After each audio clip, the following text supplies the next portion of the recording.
గౌరవ ముఖ్యమంత్రి వర్య, గౌరవ ఉప ముఖ్యమంత్రి వర్య మరియు గౌరవ సభ్యులారా, 2026-27 ఆర్థిక సంవత్సరానికి బడ్జెట్ ప్రతిపాదనలను ఈ గౌరవ సభ ఆమోదం కోసం ప్రవేశపెడుతున్నాను. ఈ బడ్జెట్ ఒట్టి జమా ఖర్చుల లెక్క మాత్రమే కాదు, 5 కోట్ల రాష్ట్ర ప్రజల ఆశలు ఆకాంక్షలను నెరవేర్చేందుకు ఉద్దేశించిన రోడ్ మ్యాప్ ఇది. వరుసగా 3వసారి బడ్జెట్ సమర్పించడం నాకు దక్కిన అపూర్వమైన గౌరవం. ఈ అవకాశం ఇచ్చిన ముఖ్యమంత్రి చంద్రబాబు నాయుడు గారికి సర్వదా కృతజ్ఞుడిని. మా దృష్టిలో బడ్జెట్ అంటే కేవలం పద్దుల ప్రకటన కాదు, ఇది అంకెలకు అతీతం. రాష్ట్ర అభివృద్ధి, ప్రజా సంక్షేమాల్ని జోడెద్దుల బండిలా పరుగులు పెట్టించాలన్న మా దృఢ సంకల్పాన్ని బలంగా చాటి చెప్పే ఒక ప్రకటన. ఈ బడ్జెట్ సాగునీటి కోసం ఎదురుచూసే రాయలసీమ రైతుల కలల్ని సాకారం చేసేది, అవకాశాల కోసం ఎదురుచూస్తున్న శ్రీకాకుళం జిల్లాలోని యువ పట్టభద్రులకు గుండె నిబ్బరాన్నిచ్చేది, భవిష్యత్తుపై కొండంత ఆశతో కుటుంబాన్ని నడిపిస్తున్న నెల్లూరు గృహిణికి భరోసానిచ్చేది, కోస్తాలోని మహిళా పారిశ్రామికవేత్తలతో స్ఫూర్తిని నింపేది. దీనిలో ప్రతిపాదించే ప్రతి రూపాయి రాష్ట్ర ప్రజల ఆశలు ఆకాంక్షలను సాకారం చేసేందుకు ఉద్దేశించింది. గత ప్రభుత్వ విధ్వంసకర పాలన చేసిన లోతైన గాయాలు, మిగిల్చిన చేదు అనుభవాలు మనం ఏం చేయకూడదో నిరంతరం గుర్తు చేస్తున్నాయి. గత ప్రభుత్వ దుష్పరిపాలన వల్ల రాష్ట్రానికి జరిగిన భారీ నష్టాన్ని, ఆర్థిక విధ్వంసాన్ని గమనంలో ఉంచుకుని 2024 సంవత్సర బడ్జెట్ ప్రవేశపెట్టాను. గత ప్రభుత్వం మిగిల్చిన గాయాలను మాన్పి 5 ఏళ్ల విషాదాన్ని దాటుకుని రాష్ట్రాన్ని పునర్నిర్మాణం చేసే దిశగా నడిపించేందుకు 2024 బడ్జెట్ బలమైన పునాది వేసింది. 2025 బడ్జెట్ స్వర్ణాంధ్ర 2047 లక్ష్యానికి అనుగుణంగా రాష్ట్రాన్ని అభివృద్ధి పథంలో నడిపించింది. అంత భారీ విధ్వంసానికి గురైన రాష్ట్రాన్ని పునర్నిర్మించేందుకు 2 ఏళ్లు చాలా తక్కువ సమయం. 2014లో జరిగిన అహేతుక విభజన రాష్ట్రానికి తగిలిన మొదటి దెబ్బ అయితే 2019-24 మధ్య అప్పటి ప్రభుత్వం చేసిన దుష్పరిపాలన రాష్ట్రానికి తగిలిన మరో పెద్ద షాక్. గత ప్రభుత్వం చేసిన ఆర్థిక విధ్వంసం, అపసవ్య విధానాలు, పాలకుల అసమర్థత రాష్ట్రాన్ని మరింత ఇబ్బందుల్లో కూరుకుపోయేలా చేశాయి. ఇన్ని సవాళ్లను ఎదుర్కొంటూ కూడా కూటమి ప్రభుత్వం అనుసరించిన నిర్మాణాత్మక విధానాల వల్ల జూన్ 24 నుండి ఈ 20 నెలల్లో రాష్ట్రం అద్భుతమైన అభివృద్ధి పథంలో సాగిందని చెప్పడానికి గర్వపడుతున్నాను.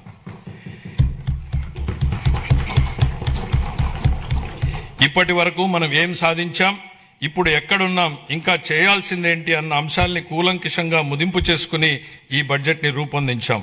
అటు ఉత్తరాంధ్ర నుంచి ఇటు రాయలసీమ వరకు ప్రజల జీవితాల్లో గొప్ప మార్పు తేవడం ఈ బడ్జెట్ ఉద్దేశం. మా లక్ష్యం కేవలం కాగితాలపై కనిపించే వృద్ధి లెక్కలు కానే కాదు, అభివృద్ధి సంక్షేమ ఫలాల్ని క్షేత్రస్థాయిలో ప్రజలకు అందేలా చేసి వారి జీవితాల్లో వెలుగులు చూడాలన్నదే మా తపన. విధ్వంసం నుంచి వికాసం దాకా 24 జూన్ నుండి ఇప్పటిదాకా సాగిన అభివృద్ధి ప్రయాణం నిజంగా అద్భుతం. 24-25లో అధికారంలోకి వచ్చిన మొదటి సంవత్సరంలోనే ఆర్థిక వ్యవస్థను మళ్లీ గాడిలో పెట్టాం. 19-24 మధ్య 10.3% పడిపోయిన ఆర్థిక వృద్ధి రేటుని 24-25లో 11.75% పెంచాం. 25-26లో ఎదురైన అనేక భౌగోళిక ఆర్థిక అనిశ్చితులను సృష్టించిన ప్రతికూల ప్రభావాల వల్ల ప్రపంచ ఆర్థిక వ్యవస్థ ఆటుపోట్లను ఎదుర్కొంది. కానీ భారత్ మాత్రం స్థిరంగా నిలబడింది. జమ్మూ కాశ్మీర్లో అమాయకులైన పర్యాటకుల్ని పొట్టన పెట్టుకున్న ఉగ్రవాద మూకలకు ఆపరేషన్ సింధూర్ పేరుతో భారత ప్రభుత్వం గట్టి జవాబునిచ్చింది. ఉగ్రవాదం, భౌగోళిక రాజకీయ అనిశ్చితులు, సుంకాల యుద్ధంతో తలెత్తిన ఉద్రిక్తతలకు భారత్ చలించదని ప్రధాని నరేంద్ర మోడీ నాయకత్వం ప్రపంచానికి బలమైన సందేశం ఇచ్చింది. భారతదేశానికి ఆయన నాయకత్వం భారత్ను శక్తివంతంగా తీర్చిదిద్దింది, ఆత్మవిశ్వాసంతో తలెత్తుకునేలా చేసింది. ఆయన ఈరోజు భారత ప్రపంచ వేదికపై సగర్వంగా తలెత్తుకునేలా చేశారు. కాబట్టే భారత్ కి బులంద్ భారత్ కి బులంద్ పెహచాన్ హై మోడీ అని యావత్ జాతి మొత్తం మోడీ నాయకత్వాన్ని అండగా నిలబడింది. భారత్ ఎట్టి పరిస్థితుల్లోనూ ప్రజల ప్రయోజనాల విషయంలో రాజీ పడబోదని ప్రపంచానికి అర్థమైంది. ప్రపంచంలో అనేక అస్థిర పరిస్థితులు ఉన్నప్పటికీ ప్రధాని నరేంద్ర మోడీ గారి నాయకత్వంలో భారత్ 8% వృద్ధి రేటును సాధించి సత్తా చాటింది. భారతదేశంతో పాటు ఆంధ్రప్రదేశ్ కూడా ప్రపంచ వేదికపై వెలుగు లీనుతోంది. విశాఖపట్నంలో ఏఐ డేటా సెంటర్ ఏర్పాటు చేయాలన్న గ్లోబల్ ఐటీ దిగ్గజం గూగుల్ నిర్ణయం ఒక్కసారి ప్రపంచ దేశాలన్నీ ఆంధ్రప్రదేశ్ వైపు తలెత్తి చూసేలా చేశాయి. దాన్ని బాహుబలి ఒప్పందంగా పేర్కొనవచ్చు. ప్రపంచ పెట్టుబడులకు గమ్యస్థానం ఆంధ్రప్రదేశ్ అని ఆ ఒప్పందం రుజువు చేసింది. గౌరవ ముఖ్యమంత్రి చంద్రబాబు నాయుడు గారి సమర్థ నాయకత్వం, మరి యువ నాయకుడు గౌరవ మంత్రివర్యులు శ్రీ నారా లోకేష్ గారి విశేష కృషి వలన ఇది సాధ్యమైంది. ఇంతేకాదు, రాష్ట్రంలో పెట్టుబడులు వస్తున్నాయి, ప్రభుత్వంపై నమ్మకం పెరిగింది అంటే అది గౌరవ ముఖ్యమంత్రి గారి దార్శనికత పాలన మరియు గౌరవ ఉప ముఖ్యమంత్రి శ్రీ పవన్ కళ్యాణ్ గారి విశ్వసనీయ భాగస్వామ్యం వల్లనే సాధ్యమైంది. ఈ మార్పుకి సారథులు మన రాష్ట్ర ప్రజలేనని మేం బలంగా నమ్ముతున్నాం. 2024 జూన్లో రాష్ట్ర ప్రజలు ఎన్డీఏకి కనీ విని ఎరుగని రీతిలో ఘన విజయం కట్టబెట్టినప్పుడే ఈ మార్పు మొదలైంది. ప్రజలు మాకు వేసిన ప్రతి ఓటు వెనుక వారి ఉద్దేశం బలంగా స్పష్టమైంది. ప్రజలు వారితో పాటు వారి పిల్లలకు సురక్షితమైన బంగారు భవిష్యత్తు కోసమే ఎన్డీఏని అధికారంలోకి తెచ్చారు. గత ప్రభుత్వం పారిశ్రామికవేత్తల్ని, పెట్టుబడిదారుల్ని రాష్ట్రం నుంచి తరిమేసింది. 2019-24 మధ్య అప్పటి పాలకుల నుంచి ఎదురైన చేదు అనుభవాలతో పెట్టుబడిదారులు రాష్ట్రానికి రావాలంటేనే భయపడిపోయారు. పెట్టుబడులు రాకపోవడం, ఉన్న పరిశ్రమలనే మూసివేయడంతో నిరుద్యోగం తాండవించింది. కూటమి అధికారంలోకి వచ్చాక ఈ 20 నెలల్లో పరిస్థితులు పూర్తిగా మారాయి. పెట్టుబడిదారులకు దేశంలో అత్యంత అనుకూలమైన పరిస్థితులు ఇప్పుడు మన రాష్ట్రంలో ఉన్నాయి. దేశ జనాభాలో కేవలం 4.2% వాటా మాత్రమే ఉన్నప్పటికీ ఆంధ్రప్రదేశ్ ఇప్పుడు పెట్టుబడుల్ని ఆకర్షించడంలో మిగతా రాష్ట్రాలని వెనక్కు నెట్టింది. పెట్టుబడిదారులకు అత్యంత స్నేహపాత్రమైన రాష్ట్రంగా నిలిచింది. బ్యాంక్ ఆఫ్ బరోడా నివేదిక ప్రకారం 2025-26 ఆర్థిక సంవత్సరంలో ప్రతిపాదిత పెట్టుబడుల్లో 25% ఆంధ్రప్రదేశ్కు రావడమే దీనికి నిదర్శనం. బ్రాండ్ చంద్రబాబు వల్లనే ఇది సాధ్యమైంది. ఇప్పటి వరకు మనం ఈజ్ ఆఫ్ డూయింగ్ బిజినెస్ గురించి మాట్లాడే వాళ్ళం, ఇప్పుడు గేరు మార్చాం. స్పీడ్ ఆఫ్ డూయింగ్ బిజినెస్ ఇప్పుడు మన విధానం. గౌరవ ముఖ్యమంత్రి చంద్రబాబు నాయుడు గారి సమర్థ నాయకత్వం, దార్శనికత, ప్రభుత్వ సుస్థిర విధానాలు రాష్ట్రాన్ని విజన్ స్వర్ణాంధ్ర 2047 లక్ష్యం దిశగా వేగంగా నడిపిస్తున్నాయి. ఆంధ్రప్రదేశ్ భవిష్యత్తుని స్వర్ణమయం చేసే మహాక్రతువులో గౌరవ ముఖ్యమంత్రి గారి చారిత్రాత్మక పాత్ర పోషిస్తున్నారు. తాను నాటిన చెట్ల నీడలో తానెప్పటికీ కూర్చోలేనని తెలిసినా భావి తరాల కోసం చెట్లు నాటే వ్యక్తే జీవితం యొక్క నిజమైన విలువలను అర్థం చేసుకున్నాడు అన్న విశ్వకవి గురుదేవులు శ్రీ రవీంద్రనాథ్ ఠాగూర్ గారి మాటల్ని ఇక్కడ నేను ఉటంకిస్తున్నాను. గౌరవ ముఖ్యమంత్రి ఈ భావనకు అసలైన ప్రతిరూపం. ఆయన కేవలం దూరదృష్టి గల నాయకుడు మాత్రమే కాదు, దాన్ని సాకారం చేయగల దక్షత కలిగినటువంటి నాయకుడు. తన దార్శనికతతో అమలు చేస్తున్న విధానాలు భావితరాలకు మేలు చేస్తాయన్న దృఢ విశ్వాసంతో వాటి సాధనకు అహర్నిశలు నిస్వార్థంగా కృషి చేస్తున్న గొప్ప నాయకుడు. సమాజ క్షేమం కోసం 365 రోజులు అవిశ్రాంతంగా ఒక తపస్సులాగా పనిచేస్తున్నారు. 1990వ దశకంలో ఆయన ఇన్ఫర్మేషన్ టెక్నాలజీ గురించి మాట్లాడినప్పుడు, దార్శనికతను అమల్లో పెట్టినప్పుడు దాని ఫలితం ఎలా ఉంటుందో చాలా మందికి అర్థం కాలేదు. కానీ అప్పటి యువత దాంతో ప్రయోజనం పొంది జీవితంలో పురోగమించడమే కాకుండా ప్రపంచవ్యాప్తంగా అవకాశాలని అందిపుచ్చుకుని సత్తా చాటారు. అప్పుడు ఆయన అమలు చేసిన సంస్కరణలు, తీసుకున్న విప్లవాత్మక నిర్ణయాలతో వెలిగించిన దీపం లక్షలాది జీవితాల్లో వెలుగు నింపింది. నేడు ఆయన విజయగాథను ఆయనే పునరావృతం చేస్తున్నారు. కానీ ఇప్పుడు మరింత గొప్ప దూరదృష్టితో, మరింత సమున్నత లక్ష్యంతో కొత్త చరిత్రను లెక్కించబోతున్నారు. భవిష్యత్తును అంచనా వేసేందుకు ఉత్తమ మార్గం దాన్ని సృష్టించడమే అన్న సూక్తిని బలంగా నమ్మే వ్యక్తి. ముఖ్యమంత్రి గారు deep tech, AI, quantum computing వంటి అధునిక టెక్నాలజీలు ప్రతి కుటుంబం నుంచి ఒక ఎంటర్ప్రెన్యూర్ వంటి విధానాలు కేంద్రంగా ఆయన ఇప్పుడు రాష్ట్రాన్ని సరికొత్త శకంలోకి నడిపిస్తున్నారు. ఆయన మార్గదర్శకత్వంలో ఏపీ వెల్త్ ఫండ్ ను ప్రారంభించబోతున్నాం. రాబోయే రోజుల్లో అది Norway, UAE sovereign wealth funds లా విస్తృతమై మొత్తం రాష్ట్రాన్నే నడిపించడానికి సరిపోవచ్చు. నాతో సహా ఈనాటి సమాజానికి ఈ టెక్నాలజీల ప్రాముఖ్యత అర్థం కాకపోవచ్చు. కానీ ఆయన ఐటీ రంగంలో చూపిన చొరవ వల్ల 1990లో నాటి యువతరం లబ్ధి పొందినట్టే ఈనాటి యువత కూడా ఏఐ, డీప్ టెక్, క్వాంటమ్ టెక్నాలజీతో భవిష్యత్తు ఖచ్చితంగా లబ్ధి పొందుతుంది. ఆర్థిక వనరుల పరంగా మనం ఇప్పటికీ సంక్షోభం నుంచి పూర్తిగా బయటపడలేదు. పరిస్థితులు అంత సానుకూలంగా లేవు. గత ప్రభుత్వం మిగిల్చిన ఆర్థిక అస్తవ్యస్త పరిస్థితుల్ని అధిగమించే క్రమంలో ఇప్పటికీ అనేక సవాళ్లను ఎదుర్కొంటున్నాం. కానీ రాష్ట్ర అభివృద్ధి, సంక్షేమానికి సంబంధించి మా లక్ష్యాల్లో మార్పు లేదు. మా సంకల్పం చెక్కు చెదరలేదు.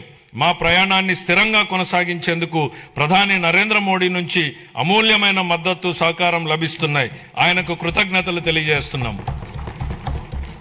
కేంద్ర ఆర్థిక మంత్రి శ్రీమతి నిర్మలా సీతారామన్ గారు అందిస్తున్న గొప్ప సహకారం గురించి ప్రత్యేకంగా ప్రస్తావించాలి. కష్టకాలంలో ఆమె రాష్ట్రానికి వెన్నుదన్నుగా నిలబడ్డారు. పోలవరం ప్రాజెక్టును మళ్లీ గాడిలో పెట్టడం, రాజధాని అమరావతి నిర్మాణాన్ని పునఃప్రారంభించడంలో పూర్తి సహకారం అందించారు. రాయలసీమ గ్లోబల్ హార్టికల్చర్ ప్రాజెక్టును ముందుకు తీసుకెళ్లేందుకు అవసరమైన తోడ్పాటును అందించారు. గత ప్రభుత్వం ఎడాపెడా చేసిన అప్పుల భారాన్ని తగ్గించేందుకు రుణాల పునర్వ్యవస్థీకరణకు అమూల్యమైన సహకారం అందించారు. ఆమెకు హృదయపూర్వక కృతజ్ఞతలు తెలియజేసుకుంటున్నాను. 2026-27 సంవత్సరానికి సంబంధించి ఫిబ్రవరి 1న ప్రవేశపెట్టిన కేంద్ర బడ్జెట్ రాష్ట్రానికి ఆశాకిరణంలాగా కనపడుతోంది. దానిలో రాష్ట్ర అభివృద్ధికి అనేక అవకాశాలు కనిపిస్తున్నాయి. తూర్పు కోస్తా పారిశ్రామిక కారిడార్, పర్యాటక కేంద్రాల అభివృద్ధి, ఎలక్ట్రిక్ బస్సుల కొనుగోలు, పూర్వోదయ పథకం ఉపయోగపడుతుంది. రాయలసీమ గ్లోబల్ హార్టికల్చర్ హబ్ కూడా వేగంగా రూపుదిద్దుకుంటోంది.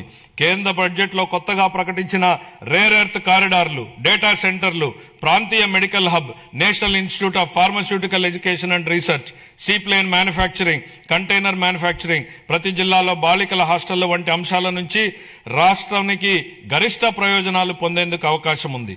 ప్రపంచవ్యాప్తంగా ఇప్పుడు ప్రభుత్వ రంగ ప్రాజెక్టుల్ని పీపీపీ ఛాలెంజ్ విధానాల్లో చేపట్టే ట్రెండ్ నడుస్తోంది.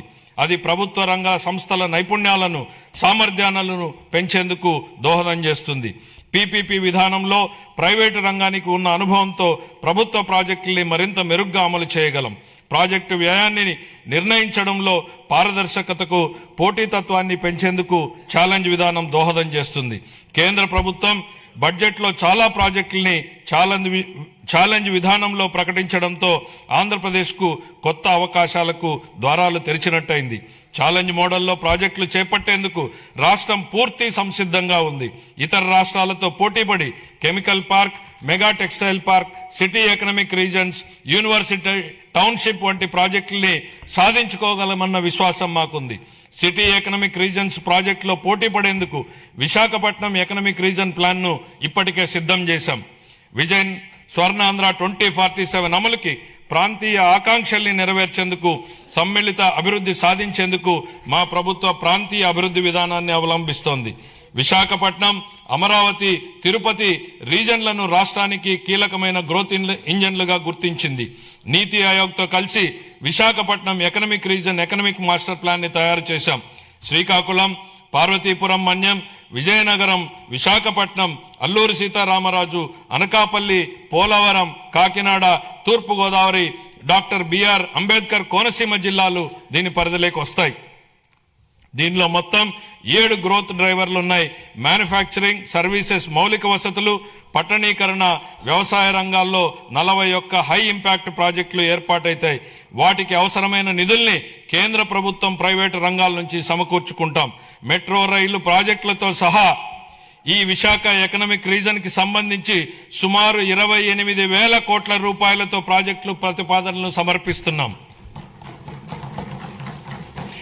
విశాఖ ఎకనామిక్ రీజన్ తరహాలోనే ఎన్టీఆర్, కృష్ణా, ఏలూరు, గుంటూరు, పశ్చిమ గోదావరి, ప్రకాశం, పల్నాడు, బాపట్ల, మార్కాపురం జిల్లాలతో అమరావతి ఎకనామిక్ రీజన్ ని అభివృద్ధి చేస్తాం.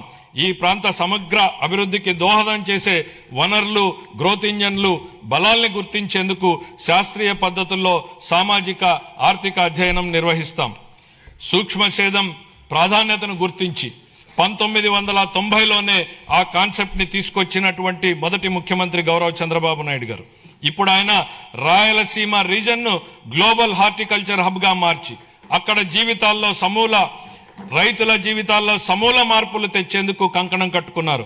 రాయలసీమ ఇంటిగ్రేటెడ్ డెవలప్మెంట్ ప్లాన్ సిద్ధం చేయించారు. అందులో భాగంగా 2030 నాటికి ఉద్యాన పంటల విస్తీర్ణాన్ని 8.41 లక్షల హెక్టార్ల నుండి 14.41 లక్షల హెక్టార్లకు పెంచబోతున్నాం.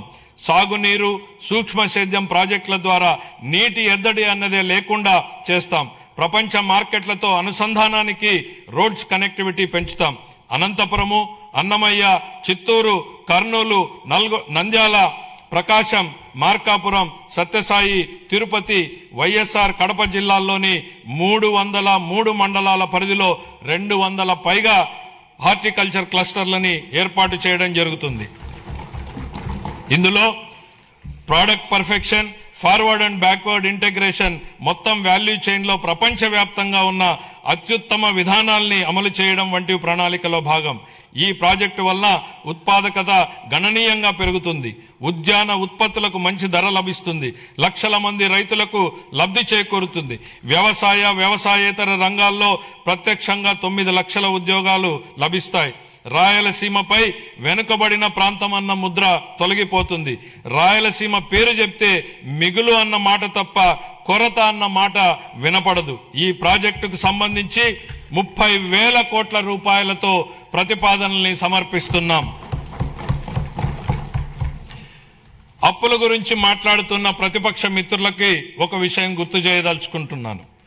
మాకు 9,74 లక్షల కోట్ల రూపాయలని అప్పు మిగిల్చి వెళ్ళింది మీ ప్రభుత్వమే. మీరు చేసినటువంటి అప్పులు తీర్చడానికి మేము మళ్ళీ అప్పులు చేయాల్సినటువంటి పరిస్థితి తలెత్తింది. కానీ ఈ రోజు మేము అప్పుగా తెస్తున్న ప్రతి రూపాయి ఉత్పాదకత వ్యయంలోకే వెళ్తోంది. అది రైతులు, మహిళలు, విద్యార్థులు, వృద్ధుల చేతుల్లోకి వెళ్తోంది. గత ప్రభుత్వ నిర్వాకాల వల్ల సకాలంలో జీతాలు కూడా ఇవ్వలేని దుస్థితి నుండి ఇప్పుడు మా ప్రభుత్వం సమర్థ పాలనా విధానాలతో ఆర్థిక సుస్థిరత దిశగా అడుగులు వేస్తోంది. ఖర్చులు తగ్గించుకొని, వనరులు పెంచుకొని ఆర్థిక స్థిరత్వం దిశగా ప్రయాణం చేస్తోంది. సంక్షోభంలో ఉన్న రాష్ట్రాన్ని ఆకాంక్షల సాకారం దిశగా నడిపిస్తున్నాం. మా అభివృద్ధి వ్యూహంలో అత్యంత కీలకమైనటువంటిది సాగునీటి రంగానికి బడ్జెట్ అధిక ప్రాధాన్యతనిస్తోంది. మనం నిల్వ చేసే ప్రతి నీటి బొట్టు, పునరుద్ధరించే ప్రతి కాలువ, సాగునీరందించే ప్రతి ఎకరం ప్రజల జీవితాల్ని మారుస్తాయని బలంగా విశ్వసించే ప్రభుత్వం మాది. వాతావరణ మార్పులు, వర్షపాతంలో అనూహ్యమైనటువంటి హెచ్చుతగ్గులు వంటివి ఋతుపవనాలపై పూర్తిగా భరోసా ఉండలేని పరిస్థితులు కల్పిస్తున్నాయి. అందుకే నీటి నిల్వ, సమర్థ పంపిణీపై ఎక్కువ దృష్టి పెట్టాం. కేవలం ప్రాజెక్టులు కడితే సరిపోదు. భవిష్యత్ తరాలకు దీర్ఘకాలిక నీటి భద్రతను కల్పించేలా మన విధానాలు ఉండాలన్నది మా లక్ష్యం. గత ప్రభుత్వం ప్రజల నిజమైన అవసరాల్ని అర్థం చేసుకోలేదు. బిల్లులు చెల్లించకపోవడం, అధ్వాన్న నిర్వహణ వల్ల సాగునీటి ప్రాజెక్టులు ఎక్కడక్కడ నిలిచిపోయాయి.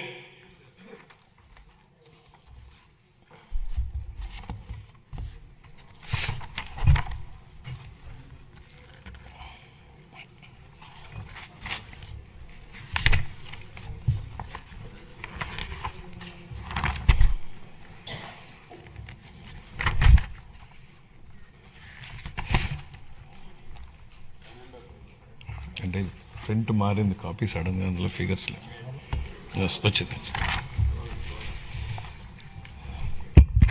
సంకల్పం ఉన్న చోట సాధనకు మార్గం ఉంటుంది.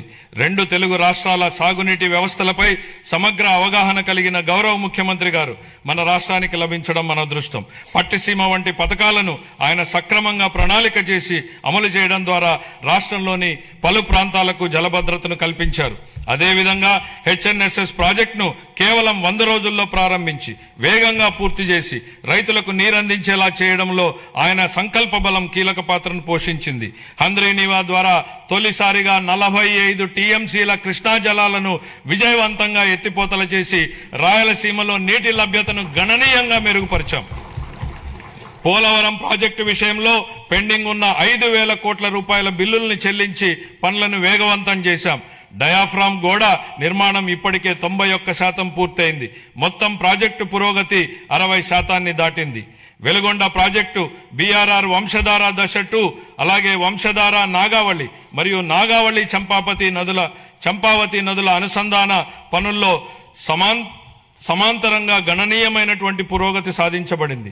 అదే సమయంలో రాష్ట్ర వ్యాప్తంగా విస్తృత స్థాయిలో చేపట్టిన ఆపరేషన్ అండ్ మెయింటెనెన్స్ SDMF మరియు FDR పనులు సాగునీటి వ్యవస్థలను స్థిరీకరిస్తున్నాయి.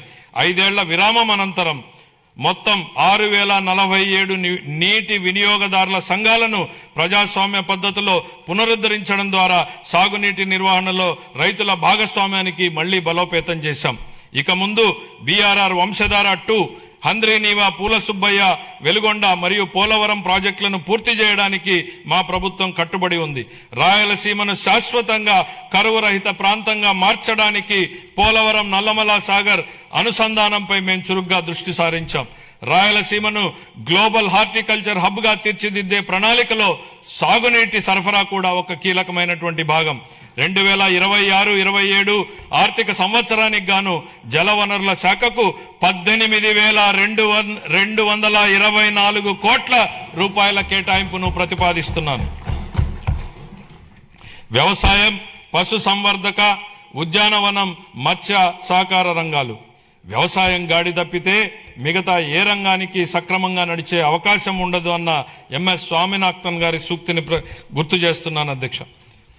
అన్నదాత రైతులే సమాజానికి మూల స్తంభాలు. వారు పండించే ఆహారమే ప్రతి కుటుంబానికి మూలాధారం. అందువల్ల రైతుల సంక్షేమమే మా ప్రభుత్వానికి అత్యున్నత ప్రాధాన్యం. అన్నదాత సుఖీభవ PM కిసాన్ పథకం కింద 2025-26 ఆర్థిక సంవత్సరంలో 46.86 లక్షల రైతు కుటుంబాలకు 20,000 రూపాయలు చొప్పున పెంచిన ఆర్థిక సహాయాన్ని అందిస్తూ మొత్తం 6,600 కోట్లను విడుదల చేశాం.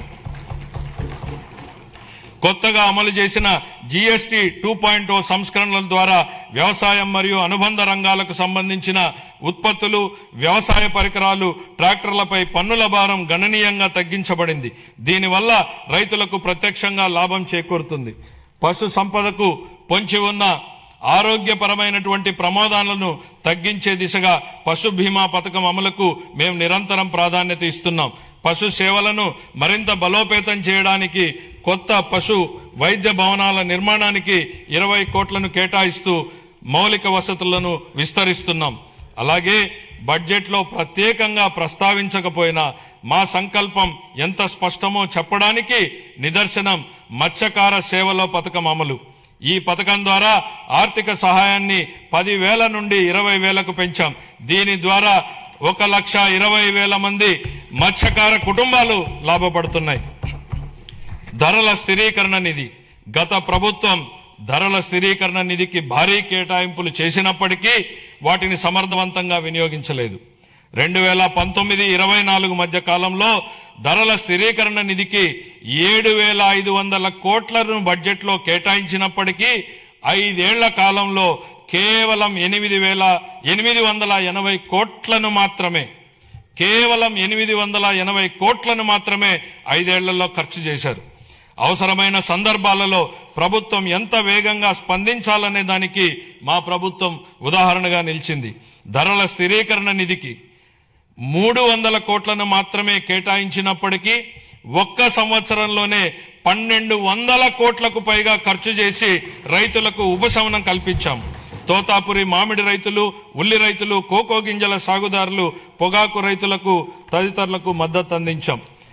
ఈ 26-27 ఆర్థిక సంవత్సరానికి గాను ధరల స్థిరీకరణ నిధికి 500 కోట్ల రూపాయలను కేటాయింపును ప్రతిపాదిస్తున్నాను. సహకార రంగం. పదవి బాధ్యతలు స్వీకరించినప్పటి నుంచి సహకార రంగాన్ని పునరుద్ధరించేందుకు మా ప్రభుత్వం కట్టుబడి పనిచేస్తోంది. యాప్కాప్, డిసిసిబిలు ప్యాక్స్ తో కూడిన మూడంచెల సహకార వ్యవస్థను బలోపేతం చేయడం ద్వారా గ్రామీణ ఆర్థిక వ్యవస్థకు మరింత బలం చేకూర్చాం. 25-26 ఆర్థిక సంవత్సరంలో 53.2 లక్షల సభ్యులకు సేవలందిస్తూ 7,600 కోట్లకు పైగా వ్యవసాయ రుణాలను మంజూరు చేశాయి. ముఖ్యమైన సాధనంగా 2021 ప్యాక్స్లను డిజిటైజ్ చేయగా అందులో 2017 సంఘాలు ఈ ప్యాక్స్ గా కార్యకలాపాలను నిర్వహిస్తున్నాయి. దీనివల్ల సేవలు అందించడంలో ఆలస్యం గణనీయంగా తగ్గి పారదర్శకత పెరిగింది. 26-27 ఆర్థిక సంవత్సరానికి గాను వ్యవసాయ మరియు అనుబంధ రంగాలకు 13,598 కోట్ల రూపాయల కేటాయింపును ప్రతిపాదిస్తున్నాను. వ్యవసాయ బడ్జెట్ ను సమర్పించే సందర్భంగా ఇందుకు సంబంధించినటువంటి వివరాలను మా సహచర మంత్రి గారు సభకు సమగ్రంగా తెలియజేస్తారు. పాఠశాల విద్య, ఉన్నత విద్య, నైపుణ్యాభివృద్ధి, ఉపాధి, శిక్షణ విద్యనుద్దేశించి నెల్సన్ మండేలా గారి మాటల్లో, ప్రపంచాన్ని మార్చడానికి మీరు ఉపయోగించగల అత్యంత శక్తివంతమైనటువంటి ఆయుధం విద్య. విద్య అనేది కేవలం భవనాలు, పాఠ్య ప్రణాళికలు లేదా పరీక్షలకే పరిమితం కాదు. తన బిడ్డ మంచి భవిష్యత్తును సాధిస్తాడనే నమ్మకంతో ఉన్న తల్లి కళ్లల్లో కనిపించే ఆశే విద్య. గ్రామీణ ప్రాంతానికి చెందిన ఒక విద్యార్థి వైద్యుడు, ఇంజనీరు, ఉపాధ్యాయుడు లేదా సివిల్ సర్వెంట్ కావాలని కలలు కనే సంకల్పమే విద్య. మా ప్రభుత్వం విద్యను కేవలం పరిపాలనా బాధ్యతగా కాకుండా ఒక నైతిక కట్టుబాటుగా పరిగణిస్తుంది. మా దృష్టిలో పాఠశాలలను నిర్మించడం అంటే భవిష్యత్తును నిర్మించడం. శ్రీ నారా లోకేష్ గారి నాయకత్వంలో రాష్ట్రంలో విద్యా విధానం దృక్పథం లక్ష్య సాధన దిశగా దృష్టి సారిస్తోంది. పిల్లలు గ్లోబల్ స్థాయిలో పోటీ పడగల నైపుణ్యాలతో సిద్ధమవుతున్నారు. 2019-24 మధ్యకాలంలో ప్రభుత్వ విద్యా వ్యవస్థ తీవ్రమైనటువంటి సంస్థాగత వెనుకబాటుకు గురైంది. సమగ్ర ప్రణాళిక లేకుండా చేపట్టినటువంటి సంస్కరణలు గందరగోళాన్ని సృష్టించాయి. తొందరపాటు నిర్ణయంతో 1000 పాఠశాలను సిబిఎస్ఈకి మార్చడం వల్ల సుమారు 90% మంది విద్యార్థులు ఉత్తీర్ణత కాలేకపోయారు. ఉపాధ్యాయుల సన్నద్ధత లేకపోవడంతో టోఫెల్ కార్యక్రమం విఫలమైంది. అమలు సాధ్యాసాధ్యాలు పరిగణలోకి తీసుకోకుండా నాడు ప్రతిపాదించిన ఐబీ పాఠ్య ప్రణాళికలపై ప్రజాధనం వృధా అయింది. నాడు నేడు కార్యక్రమంలో పరిపాలనా వైఫల్యం కారణంగా 7,876 కోట్ల విలువైన మౌలిక సదుపాయాల పనులు అసంపూర్తిగా మిగిలిపోయాయి. జూన్ 24 నుండి మా ప్రభుత్వం విద్యారంగంలో సమగ్ర ఫలితాలపై దృష్టి కేంద్రీకరించిన సంస్కరణలను ప్రారంభించింది. తల్లికి వందనం, మనబడి మన భవిష్యత్తు, డొక్కా సీతమ్మ మధ్యాహ్న భోజన పథకం, పారిశుద్ధ్యం మరియు నిర్వహణ విధులు, పాఠ్య ప్రణాళిక మార్పులు, డిజిటల్ లెర్నింగ్, ఉపాధ్యాయుల సామర్థ్య వృద్ధి, పరిపాలన పునర్వ్యవస్థీకరణ వంటి ప్రధాన కార్యక్రమాల ద్వారా అభ్యసన సామర్థ్యాలను, ఫలితాలను మరియు గ్లోబల్ పోటీతత్వాన్ని మెరుగుపరచడంపై దృష్టి సారించాం. లెర్నింగ్ ఎక్సలెన్స్ ఇన్ ఆంధ్రప్రదేశ్ కింద కేజీ టు పీజీ విద్యా సంస్కరణ నమూనాను ప్రారంభించాం. సూపర్ 6 కార్యక్రమంలో భాగంగా 25-26లో ప్రవేశపెట్టిన తల్లికి వందనం పథకం క్రింద ప్రతి విద్యార్థికి సంవత్సరానికి 15,000 రూపాయల చొప్పున అందజేసి 67.27 లక్షల మంది విద్యార్థులకు లాభం చేకూర్చడం జరిగింది. పరిపాలనా పారదర్శకతను, మెగా పేరెంట్ టీచర్ సమావేశాలు, పాఠశాల స్టార్ రేటింగ్ వ్యవస్థ, సమాజ భాగస్వామ్యం ద్వారా బలోపేతం చేశాం. అనేక సంవత్సరాలుగా వేలాది ఉపాధ్యాయ పోస్టులు ఖాళీగా ఉండేవి. మెగా డిఎస్సి 25 ద్వారా నోటిఫై చేసిన 16,347 పోస్టుల్లో 15,941 ఉపాధ్యాయ పోస్టులను విజయవంతంగా భర్తీ చేశాం. ఉపాధి, గౌరవం మరియు అవకాశాలను సృష్టించినప్పుడే వృద్ధికి అర్థం ఉంటుంది. భవిష్యత్ ఉపాధి అవసరాలకు అనుగుణంగా సమగ్ర నైపుణ్యాభివృద్ధి వ్యవస్థను రూపొందిస్తున్నాం. విద్య పరిశ్రమలు మరియు అభివృద్ధి చెందుతున్న సాంకేతిక రంగాల మధ్య సమన్వయంపై దృష్టి సారించాం. ప్రత్యక్ష అనుభవాల్ని కల్పించేందుకు అన్ని ప్రభుత్వ ఐటీఐలు 167 పరిశ్రమల భాగస్వామ్యంతో అవగాహన ఒప్పందాలు కుదుర్చుకున్నాయి. ఈ ఆర్థిక సంవత్సరంలో 9,188 మంది శిక్షణార్థులు పరిశ్రమల్లో ప్రత్యక్ష శిక్షణ పొందగా ప్రభుత్వ ఐటీఐ విద్యార్థుల్లో 98% మందికి నియామకాలు లేదా అప్రెంటిస్ అవకాశాలు పొందారు. 26-27 ఆర్థిక సంవత్సరానికి నేను ఈ క్రింది విధంగా కేటాయింపులను ప్రతిపాదిస్తున్నాను. పాఠశాల విద్యాశాఖకు 32,308 కోట్ల రూపాయలు. అందులో ప్రజా పాఠశాలల మౌలిక వసతుల సమగ్రాభివృద్ధికి 1,500 కోట్లు, ఉన్నత విద్యాశాఖకు 2,567 కోట్లు, నైపుణ్యాభివృద్ధి మరియు శిక్షణ శాఖకు 1,232 కోట్లు. పంచాయతీరాజ్ మరియు గ్రామీణాభివృద్ధి గౌరవ ఉప ముఖ్యమంత్రి శ్రీ కె పవన్ కళ్యాణ్ గారి నాయకత్వంలో ఆంధ్రప్రదేశ్ గ్రామీణ ముఖ చిత్రం రూపాంతరం చెందుతోంది. 25-26 ఆర్థిక సంవత్సరంలో 3.44 లక్షల మంది ఎన్నికైన ప్రజాప్రతినిధులు మరియు కార్యనిర్వాహకులకు శిక్షణ ఇవ్వడం ద్వారా ఆంధ్రప్రదేశ్ దేశవ్యాప్తంగా ప్రథమ స్థానాన్ని సాధించింది. ఆగస్టు 15, 2019 నుండి 24-25 వరకు అమల్లో ఉన్న జల్ జీవన్ మిషన్ కింద గత ప్రభుత్వం మొత్తం 26,824 కోట్ల రూపాయల ప్రాజెక్టు వ్యయంలో కేంద్ర భాగస్వామ్యం లభించిన నిధుల్లో కేవలం 2,255 కోట్లను మాత్రమే వినియోగించింది. 23-24లో కేంద్రం నుండి అతి తక్కువ కేటాయింపులు వచ్చినప్పటికీ ఛత్తీస్గఢ్, జార్ఖండ్, గుజరాత్, ఒడిశా వంటి రాష్ట్రాలు ఆంధ్రప్రదేశ్ కంటే ఎక్కువగా ఖర్చు చేశాయి. మా ప్రభుత్వం ఈ పథకాన్ని పునరుద్ధరించేందుకు ముందడుగు వేసింది. మా విజ్ఞప్తిని స్వీకరించి పథకం గడువుని 28 వరకు పొడిగించిన భారత ప్రభుత్వానికి మా కృతజ్ఞతలు. దీర్ఘకాలిక స్థిరత్వ సమస్యలను పరిష్కరించడంతో పాటు 100% కవరేజీని సాధించేందుకు ఉపరితల జల ఆధారిత మల్టీ విలేజ్ స్కీమ్స్ ద్వారా ఈ కార్యక్రమాన్ని పునర్వ్యవస్థీకరించాము. ప్రతి వ్యక్తికి 55 లీటర్ల తాగునీటి సరఫరాను చేసే విధంగా దిశగా చర్యలు తీసుకోవడం జరుగుతోంది. గ్రామీణ అనుసంధానతను బలోపేతం చేస్తూ 4,000 కిలోమీటర్లకు పైగా గ్రామీణ రహదారుల పనులు చేపట్టడం జరిగింది. వీటిలో అనేక పనులు పూర్తి చేయడం జరిగింది. మిగతా పనులు ముగింపు దశలో ఉన్నాయి. దీని ద్వారా దూర ప్రాంతమైనటువంటి గ్రామాలలో మార్కెట్ ప్రాప్తి, ఆదాయ వృద్ధి మరియు ఆర్థిక స్థిరత్వం మెరుగుపడుతోంది. శాస్కీ కింద 2,123 కోట్లను కేటాయించడం జరిగింది. 26-27 ఆర్థిక సంవత్సరానికి పంచాయతీ రాజ్ మరియు గ్రామీణాభివృద్ధి శాఖకు 22,942 కోట్లను కేటాయించాలని నేను ప్రతిపాదిస్తున్నాను. పర్యావరణం, అటవీ, విజ్ఞాన శాస్త్రం, సాంకేతిక శాఖ 2019-20 మధ్యకాలంలో పరిపాలనా వైఫల్యాల కారణంగా ఎర్రచందనం అక్రమ రవాణా, అక్రమ గనుల తవ్వకం, అటవీ భూముల ఆక్రమణ వంటి ఘటనలు చోటు చేసుకున్నాయి. ఆంధ్రప్రదేశ్ను హరితాంధ్రప్రదేశ్ గా తీర్చిదిద్దడం మా లక్ష్యం.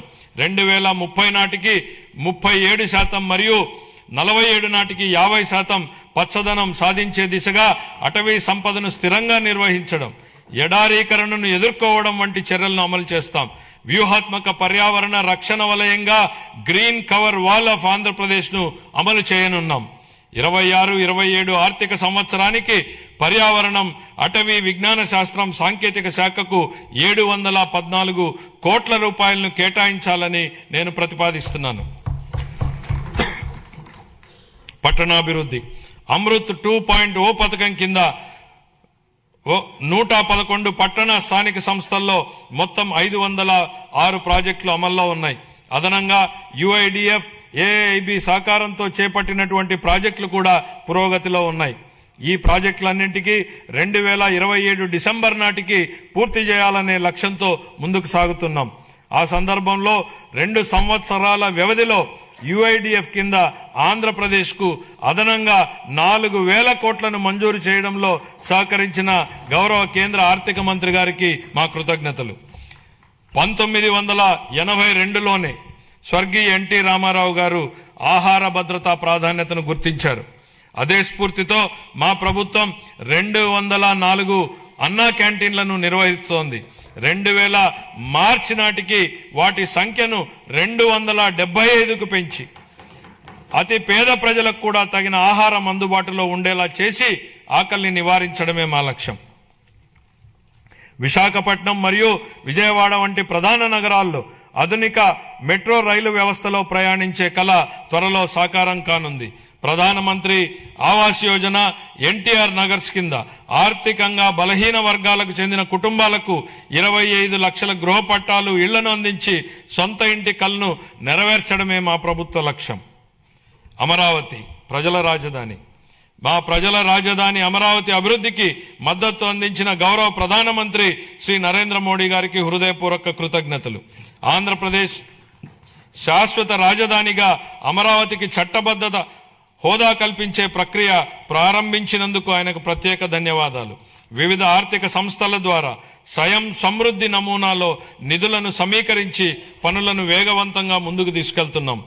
57,868 కోట్ల విలువైన 97 పనులకు పరిపాలనా అనుమతులు జారీ చేశాం. ఇది మా ప్రభుత్వం ప్రజల రాజధాని అమరావతిని నిర్మించాలనే నిబద్ధతకు స్పష్టమైన నిదర్శనం. 2026-27 ఆర్థిక సంవత్సరానికి మున్సిపల్ పరిపాలన మరియు పట్టణాభివృద్ధి శాఖకు 14,539 కోట్లను కేటాయించాలని నేను ప్రతిపాదిస్తున్నాను. న్యాయశాఖ, హోం, మద్య నిషేధం, ఎక్సైజ్ మరియు అగ్నిమాపక శాఖలు. మంచివారు భయపడనప్పుడు చెడు శక్తులు బలహీనమవుతాయన్నటువంటి రొనాల్డ్ రీగన్ సూక్తిని గుర్తు చేస్తూ తీవ్ర వాతావరణ పరిస్థితుల్లోనూ, పండగల సమయంలోనూ, అత్యవసరాలు, విపత్తులు, ప్రజా కార్యక్రమాలలోనూ సమయంలోనూ వ్యక్తిగత అవసరాలను పక్కన పెట్టి రాత్రింబగళ్లు కర్తవ్యాన్ని నిర్వహించేదే మన పోలీసు దళమే. కాకి యూనిఫామ్ గౌరవం మరియు హుందాతనాన్ని భుజాన మోస్తూ ఏదైనా ఆపదొస్తే మొట్టమొదటిగా స్పందించేది వారే. వారి సేవాభావం, త్యాగస్ఫూర్తిని మా ప్రభుత్వం అత్యంత గౌరవంగా భావిస్తుంది. గత పాలనలో దెబ్బతిన్న పోలీసు వ్యవస్థ గౌరవాన్ని పునరుద్ధరించేందుకు మా ప్రభుత్వం కట్టుబడి ఉంది. గౌరవ ముఖ్యమంత్రి గారి హామీ మేరకు శాంతి భద్రతల యంత్రాంగాన్ని సమూలంగా మార్చడానికి ఈ క్రింది ఆధునీకరణ మరియు సంక్షేమ చర్యలు తీసుకుంటున్నాం. పోలీసు శాఖకు 3,000 కొత్త వాహనాలను త్వరలో అందించనున్నాం. డిజిటల్ అరెస్టులు, ఆన్లైన్ మోసాల వంటి ఆధునిక నేరాలను ఎదుర్కొనేందుకు ప్రతి జిల్లాలో ప్రత్యేక సైబర్ పోలీస్ స్టేషన్ను ఏర్పాటు చేస్తున్నాం. స్మార్ట్ పోలీసింగ్ ల్యాబ్ల స్థాపన, కృత్రిమ మేధస్సు ఆధారిత ప్రాజెక్టులు, ఆధునిక కమ్యూనికేషన్ భద్రతా పరికరాలు, సీసీటీవీ మరియు డ్రోన్ వినియోగంలో సాంకేతికంగా దృఢమైన పోలీసు వ్యవస్థని నిర్మిస్తున్నాం. కొత్త ఏపీ పోలీస్ అకాడమీ స్థాపన కోసం 94 ఎకరాలు కేటాయించాం. నిర్మాణ పనుల ప్రారంభానికి ఈ సంవత్సరంలో 15 కోట్ల రూపాయల కేటాయింపును ప్రతిపాదిస్తున్నాను. శ్రీకాకుళం, రాజమండ్రి, ప్రకాశం, చిత్తూరు జిల్లాల్లో 4 కొత్త ఇండియా రిజర్వ్ ఏపీఎస్పీ బెటాలియన్లను ప్రారంభించి 3,920 పోస్టులను మంజూరు చేశాం. పౌర పోలీసు నిష్పత్తిని మెరుగుపరిచేందుకు 5,757 స్టైఫండరీ కేడెట్ ట్రైనీ కానిస్టేబుళ్లను నియమించాం. శిక్షణ సమయంలో వారికి ఆర్థిక మద్దతుగా నెలవారీ భత్యాన్ని 4,500 నుండి 12,000 వరకు 3 రెట్లు పెంచినట్లు గౌరవ ముఖ్యమంత్రి గారు ప్రకటించారు. అమలు చేయడం జరుగుతోంది. పోలీసు సిబ్బందికి బకాయి ఉన్న టీఏడీఏలు, సెలవు సంబంధిత బకాయిలు, వైద్య రీయింబర్స్మెంట్లు తదితర చెల్లింపుల కోసం దాదాపు 500 కోట్లను విడుదల చేశాం. పోలీస్ కానిస్టేబుల్ నుంచి డీజీపీ వరకు 20 లక్షల నుండి 45 లక్షల వరకు ఉచిత బీమా కవరేజీ కల్పించే గ్రూప్ పర్సనల్ యాక్సిడెంట్ ఇన్సూరెన్స్ పథకాన్ని పునరుద్ధరించాం. గత 5 ఏళ్లలో విస్తరించిన గంజాయి సమస్యను ప్రత్యేక విభాగం ఈగల్ ద్వారా మరియు డ్రోన్ల వినియోగంతో కట్టడి చేస్తున్నాం. మహిళల భద్రత కోసం శక్తి యాప్ను ప్రారంభించాం. దీని ద్వారా 7 నిమిషాల్లో స్పందన లభిస్తుంది మరియు వేధింపులకు పాల్పడే వారిపై కఠిన చర్యలు తీసుకుంటాం. జిల్లా న్యాయ వ్యవస్థ కోసం కోర్టు భవనాలు మరియు నివాస గృహాల నిర్మాణాన్ని విస్తృతంగా చేపట్టాం. న్యాయ వ్యవస్థకు 349 కోట్ల విలువైన పనులను మంజూరు చేశాం. 26-27 తొలి దశలో 100 కొత్త కోట్లను ఆమోదించాం. పునర్వ్యవస్థీకరించిన ఎక్సైజ్ విధానంతో మద్యం రంగంలో లీకేజీలను పూర్తిగా నివారించాం. అవినీతి లేకుండా ఆదాయం రాష్ట్ర ఖజానాకు సక్రమంగా చేరుతోంది. అగ్నిమాపక సేవల ఆధునీకరణలో భాగంగా 17 కొత్త అగ్నిమాపక కేంద్రాలను స్థాపిస్తున్నాం. స్పందన సమయాన్ని తగ్గించేందుకు అత్యాధునిక శోధన మరియు రక్షణ పరికరాలతో కూడిన అగ్నిమాపక వాహనాలను కొనుగోలు చేస్తాం. రాష్ట్ర శిక్షణ కేంద్రాన్ని మౌలిక సదుపాయాల అభివృద్ధి ద్వారా బలోపేతం చేస్తాం. 26-27 ఆర్థిక సంవత్సరానికి హోంశాఖకు 9,165 కోట్లను కేటాయించాలని నేను ప్రతిపాదిస్తున్నాను.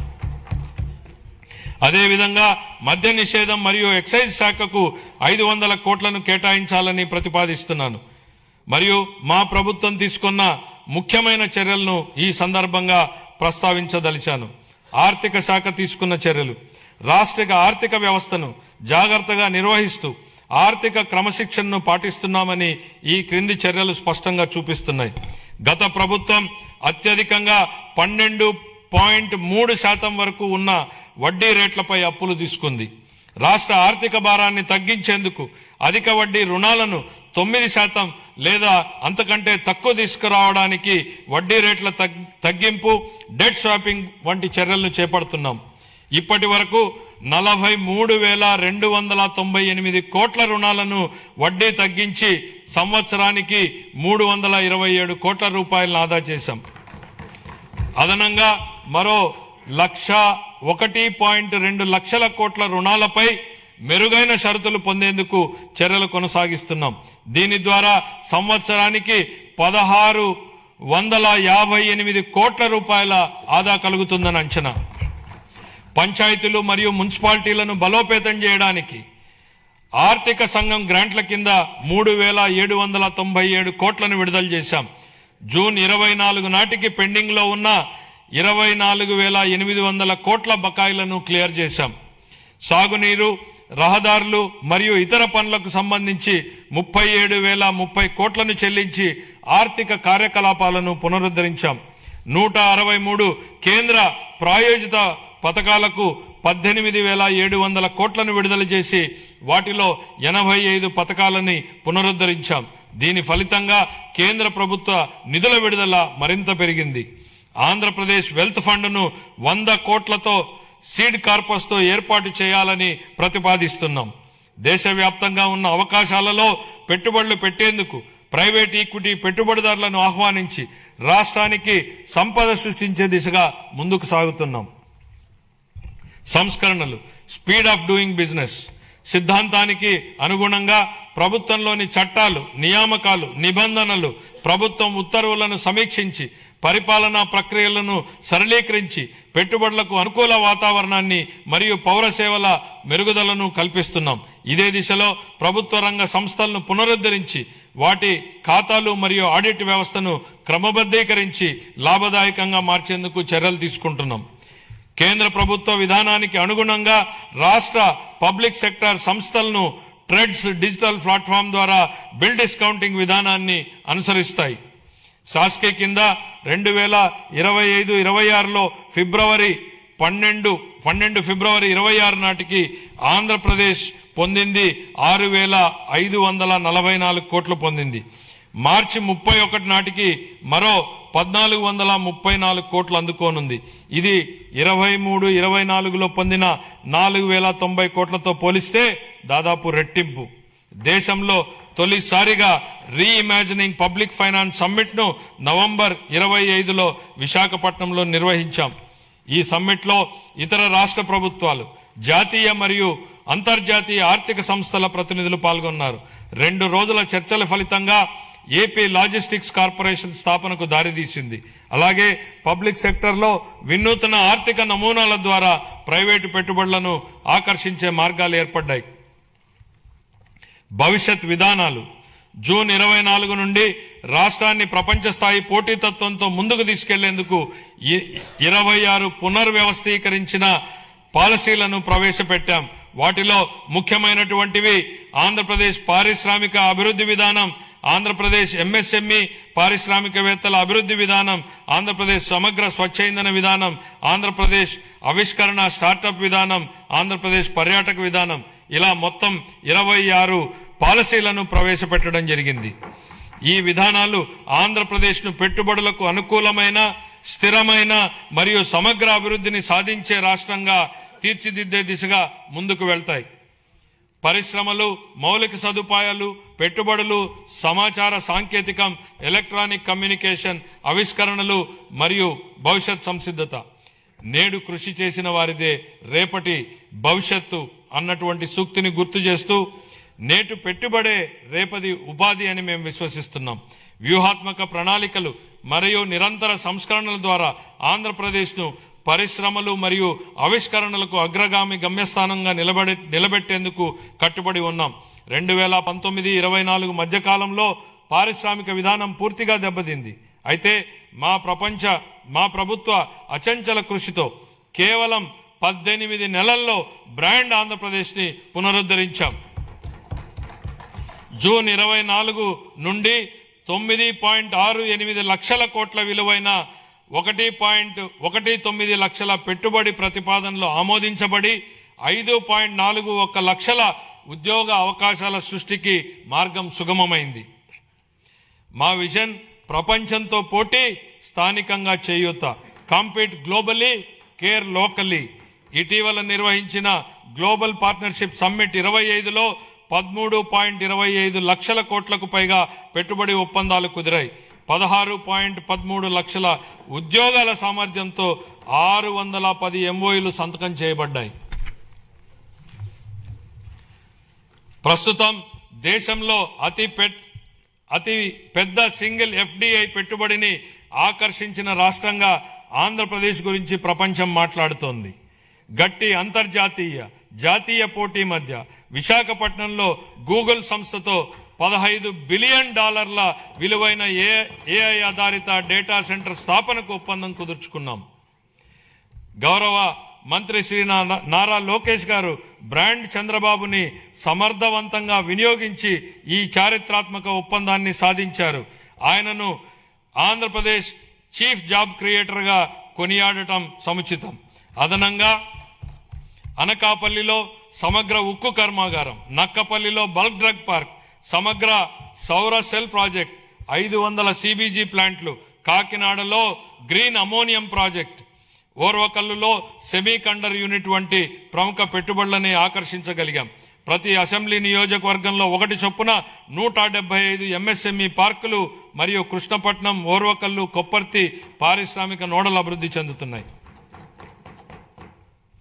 రామాయపట్నం 75%, మూలపేట 65%, మచిలీపట్నం 50%, కాకినాడ SEZ పోర్టు 32% వంటి కొత్త పోర్టులు ప్రాజెక్టులు వేగంగా పురోగమిస్తున్నాయి. 1523 కోట్లతో ఫేజ్ 1 మత్స్యకార హార్బర్ల ఆధునీకరణ పనులు ముగింపు దశలో ఉన్నాయి. అలాగే సాగర్మాల 2.0 సహకారంతో ఫేజ్ 2 హార్బర్లను EPC పద్ధతిలో పునః టెండర్ చేసి సకాలంలో పూర్తి చేయడానికి చర్యలు చేపట్టాం. భోగాపురం గ్రీన్ఫీల్డ్ విమానాశ్రయాన్ని అల్లూరి సీతారామరాజు అంతర్జాతీయ విమానాశ్రయంగా మార్చబడింది. ఇది 97% పూర్తి అయ్యింది. కర్నూలు జిల్లాలో ఓర్వకల్లో 300 ఎకరాల్లో దేశంలో తొలి సమగ్ర డ్రోన్ సిటీని అభివృద్ధి చేస్తున్నాం. రతన్ టాటా ఇన్నోవేషన్ హబ్ను రాష్ట్ర ప్రధాన నవకల్పనల వేదిక స్థాపించబడింది. అమరావతి క్వాంటమ్ వ్యాలీ మరియు క్వాంటమ్ కంప్యూటింగ్ సెంటర్ స్థాపన ద్వారా ఆంధ్రప్రదేశ్ డీప్ టెక్ రంగంలో అగ్రగామిగా నిలుస్తోంది.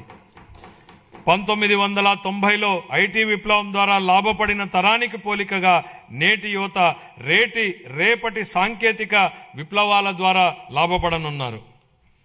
36 పైగా శాఖలు, 139 డేటాబేస్ల సమగ్ర సమన్వయంతో ఏపీ స్టేట్ డేటా లేక్ ద్వారా డేటా ఆధారిత పరిపాలనను బలోపేతం చేశాం. మనమిత్ర వాట్సాప్ సేవలను 150 నుండి 900కు పైగా పెంచి పౌరులకు వేగవంతమైన సేవలు అందిస్తున్నాం. దీని ద్వారా పౌరుల ప్రభుత్వ కార్యకలాపాలు భౌతిక సందర్శన గణనీయంగా తగ్గడమే కాకుండా నిర్ధారించిన సమయంలో పౌర సేవలను పొందగలుగుతున్నాం.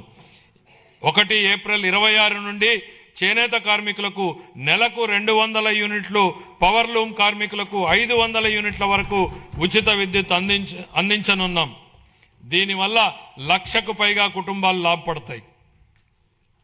పరిశ్రమలు, వాణిజ్య శాఖకు 3,000 161 కోట్లు, మౌలిక సదుపాయాలు పెట్టుబడుల శాఖకు 1283 కోట్లు, సమాచార సాంకేతికం కమ్యూనికేషన్ శాఖకు 536 కోట్లను ప్రతిపాదిస్తున్నాను.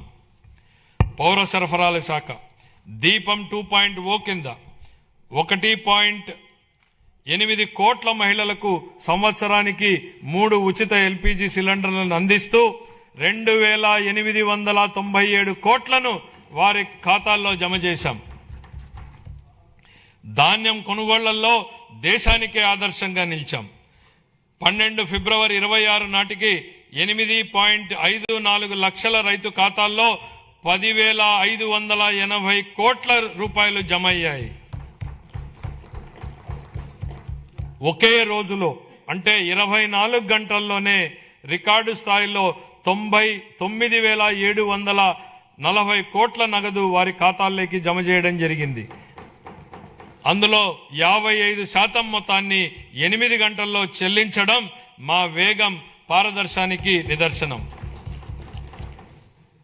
26-27 ఆర్థిక సంవత్సరానికి పౌర సరఫరాల శాఖకు 3,821 కోట్ల రూపాయలను కేటాయింపును ప్రతిపాదిస్తున్నాను. సామాజిక సంక్షేమం, గిరిజన, బీసీ, మైనారిటీల సంక్షేమం. అభివృద్ధి అంటే కేవలం భవనాలు కాదు, గౌరవప్రదమైన జీవనమే అసలైన అభివృద్ధి. గౌరవ ముఖ్యమంత్రి గారి హృదయానికి అత్యంత సన్నిహితమైన అంశం సంక్షేమం. సంక్షేమం అనేది కేవలం దాతృత్వం కాదని, అది సమానత్వం, గౌరవం మరియు సామాజిక న్యాయం పట్ల ప్రభుత్వానికి ఉన్న అంకిత భావమని ఆయన బలంగా నమ్ముతారు. సంక్షేమ కార్యక్రమాలను స్వర్ణాంధ్ర 20-47 లక్ష్యాలతో అనుసంధానిస్తూ విద్య, ఆదాయ భద్రత మరియు ఆత్మగౌరవమే కేంద్ర బిందువుగా ఆయన పాలన సాగిస్తున్నారు. ఎన్టీఆర్ భరోసా పెన్షన్ల పంపిణీ. రాష్ట్ర సంక్షేమ చరిత్రలో ఎన్టీఆర్ భరోసా పెన్షన్లు ఒక మైలురాయి. లక్షలాది కుటుంబాలకు పెద్ద కొడుకుల గౌరవ ముఖ్యమంత్రి గారు స్వయంగా లబ్ధిదారుల ఇళ్లకు వెళ్లి పెన్షన్లను అందజేస్తూ వారికి భరోసాను కల్పిస్తున్నారు.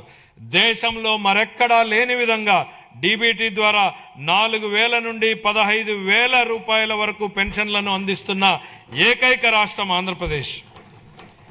గత 19 నెలల్లో 58,000 కోట్ల కంటే ఎక్కువ విలువైన పెన్షన్లను లబ్ధిదారులకు పంపిణీ చేయడం జరిగింది. ఆర్థిక ఒత్తిడి ఉన్నప్పటికీ సూపర్ 6 ను విజయవంతంగా అమలు చేశాం. ఎస్సీ, ఎస్టీ, బీసీ, ఈడబ్ల్యూఎస్, మైనారిటీలకు fee reimbursement, post matric scholarship, auto డ్రైవర్ల సేవలో, మత్స్యకారుల సేవలో ఉచిత విద్యుత్ వంటి పథకాలను అమలు చేస్తున్నాం. జూన్ 24 నుండి ఇప్పటి వరకు చేపట్టిన 743 సంక్షేమ హాస్టళ్ల మరమ్మతులు మరియు రెసిడెన్షియల్ పాఠశాలల పునరుద్ధరణలో పిల్లల పట్ల మా ప్రభుత్వం చూపే శ్రద్ధ స్పష్టంగా కనపడుతుంది. పిల్లలు చదువుకోవడానికి స్వచ్ఛమైన తాగునీరు, టీవీ, రియల్ టైం పర్యవేక్షణలు కల్పించి వారి ఆరోగ్యం మరియు భద్రతా వ్యవస్థలను మెరుగుపరుస్తున్నాము. వీరికి మరింత సౌకర్యాల కల్పన కోసం హాస్టళ్లు మరియు రెసిడెన్షియల్ పాఠశాలల కోసం నేను 300 కోట్లు కేటాయించాలని ప్రతిపాదిస్తున్నాను. 25-26 మధ్యకాలంలో వివిధ పథకాల ద్వారా మైనారిటీ సంక్షేమం కోసం మేము 3,766 కోట్ల రూపాయలను ఖర్చు చేశాం. చాలా కాలం క్రితం మూలన పడిన ప్రధానమంత్రి జన్ వికాస్ కార్యక్రమంను పునరుద్ధరించాం. 3 సంవత్సరాలుగా నిద్రాణంగా ఉన్న రాష్ట్ర వక్ఫ్ బోర్డును పునరుద్ధరించాం. మైనారిటీలకు ఆర్థిక సహాయంలో భాగంగా ఇమాంలకు గౌరవ వేతనం 10,000, మౌజన్లకి 5,000, పాస్టర్లకి 5,000 మరియు చదువులో వెనుకబడిన విద్యార్థులకు ఎంట్రన్స్ కోచింగ్ వంటి కార్యక్రమాల ద్వారా మా ప్రభుత్వం రాష్ట్ర వ్యాప్తంగా మైనారిటీ వర్గాల విద్యా పురోగతి, ఆర్థిక సాధికారత మరియు సామూహిక అంశాలపై దృష్టి సారించింది. ఉన్నత విద్య మరియు వృత్తి విద్యను అభ్యసించే బీసీ విద్యార్థులకు పూర్తి ట్యూషన్ ఫీజు రీయింబర్స్మెంట్, అలాగే పోస్ట్ మెట్రిక్ విద్యార్థులకు నిర్వహణ భత్యం ఇవ్వబడుతుంది. కల్లుగీతు కార్మికులకు మద్యం దుకాణాలలో 10% రిజర్వేషన్లు కల్పించాం. నాయి బ్రాహ్మణుల సెలూన్లకు ఉచిత విద్యుత్తును నెలకు 200 యూనిట్లకు పెంచాం. వడ్డెర కులస్తులకు మైనింగ్ లీజులో 15% రిజర్వేషన్లు మరియు సీనరేజ్ ఛార్జీలపై 50% సబ్సిడీని కల్పించాం. మహిళా సంక్షేమం. డాక్టర్ బిఆర్ అంబేద్కర్ ఇలా అన్నారు, ఒక సమాజం యొక్క పురోగతిని మహిళలు సాధించిన పురోగతి స్థాయి ద్వారా నేను కొలుస్తాను. స్వర్గీయ ఎన్టీ రామారావు గారు మహిళలకు ఆస్తిలో హక్కు సమాన వాటా కల్పించగా మా ప్రభుత్వం ఉద్యోగాలు మరియు విద్యా సంస్థల్లో మహిళలకు 33% రిజర్వేషన్లను అమలు చేసింది. స్వర్ణాంధ్ర 2047 దార్శనికతను సాధించడంలో మహిళలు ప్రధాన పాత్ర పోషిస్తారు. సంవత్సరానికి ఆశించిన 15% వృద్ధి రేటును సాధించడానికి ఆర్థిక కార్యకలాపాల్లో వారి భాగస్వామ్యాన్ని పెంచడం చాలా ముఖ్యం.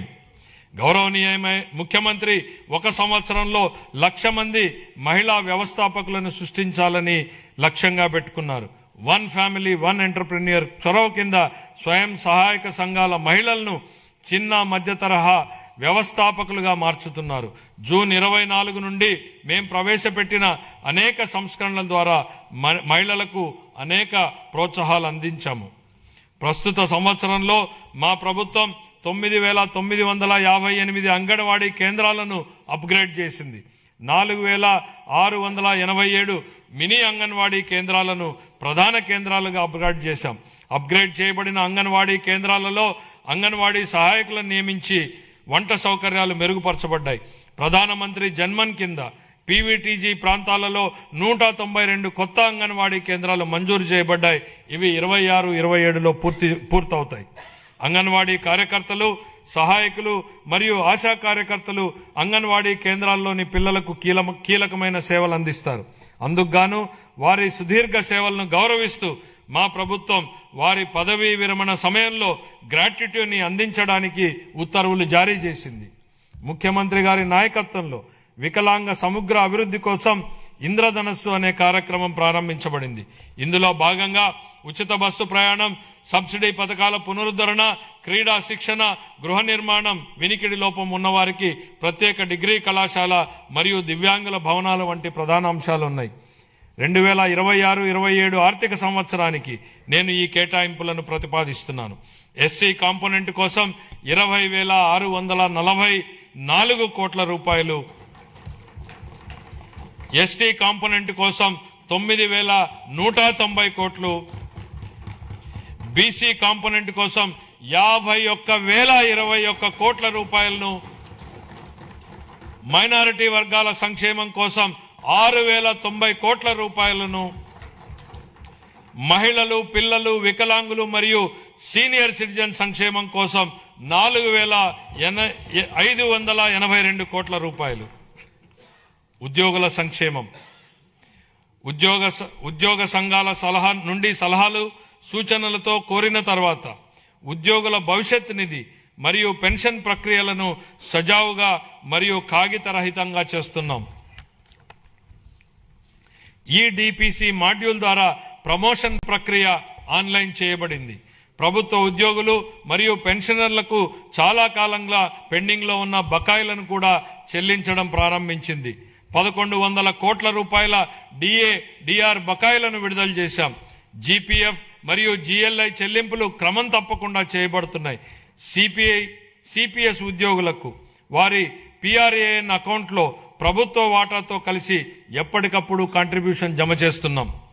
మహిళా ఉద్యోగులకు వారి వృత్తి మరియు వ్యక్తిగత జీవితాలలో సమతుల్యతను పెంపొందించే దిశగా సర్వీసులో ఎప్పుడైనా పిల్లల సంరక్షణ సెలవులను పొందేందుకు వీలుగా పిల్లల వయోపరిమితిని తొలగించాము.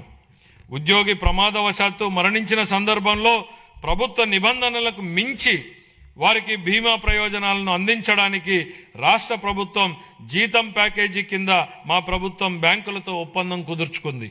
మా ప్రభుత్వం వివిధ కేటగిరీలలో 30,607 ప్రభుత్వ ఉద్యోగాలను భర్తీ చేసింది.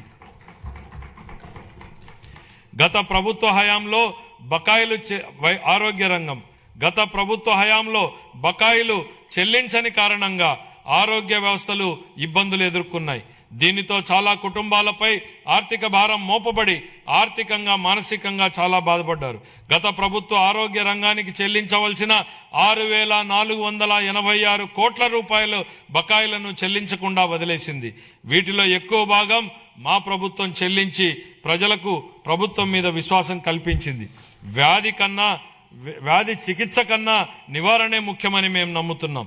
నివారణ వల్ల ఆరోగ్య అవసరాలపై జేబులో నుంచి ఖర్చు గణనీయంగా తగ్గిస్తుంది. మా ప్రభుత్వం అధికారం చేపట్టిన తర్వాత పౌరుడిని ఆరోగ్య సంరక్షణలో కేంద్రంగా ప్రాజెక్ట్ సంజీవనిని చేపట్టింది. కుప్పంలో సిటిజన్ హెల్త్ స్క్రీనింగ్ పైలట్ కింద 41 రోగ నిర్ధారణ పరీక్షలను కవర్ చేసి 63,867 మంది వ్యక్తులను పరీక్షించింది.